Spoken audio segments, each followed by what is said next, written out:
Hey guys, Jordan here. Today I'm going to answer a question that I recently got in a comment from Show Me the Money.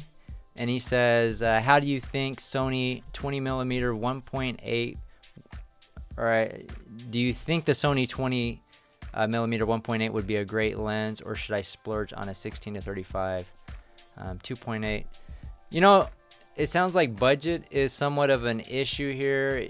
For real estate photography, you're definitely going to want a zoom lens, something that is more variable than just 20 millimeters. 20 millimeters is not wide enough. Now I'm assuming you're shooting with the full frame camera.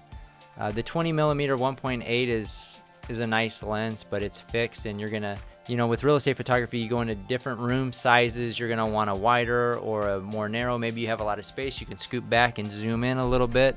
But having a tool that can zoom is important.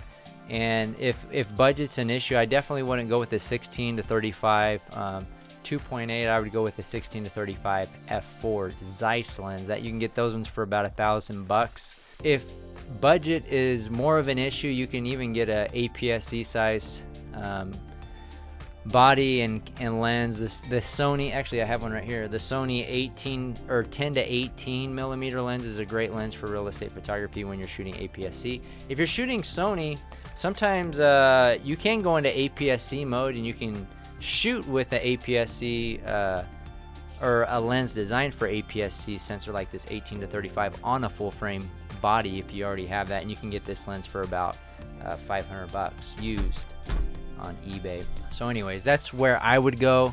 You definitely don't want to start or shoot with a prime. You could shoot a prime for a specific shot if you know what it was. Actually, that's what one of my buddy does.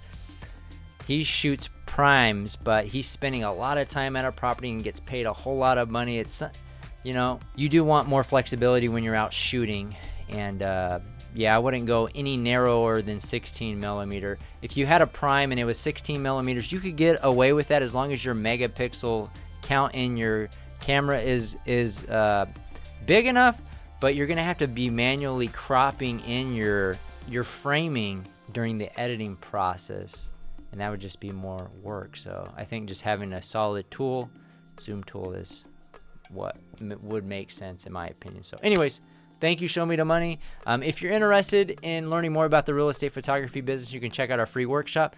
The link is in the description below. That's going to do it for this one. Reach out if you have any questions. We'll see you guys on the next one.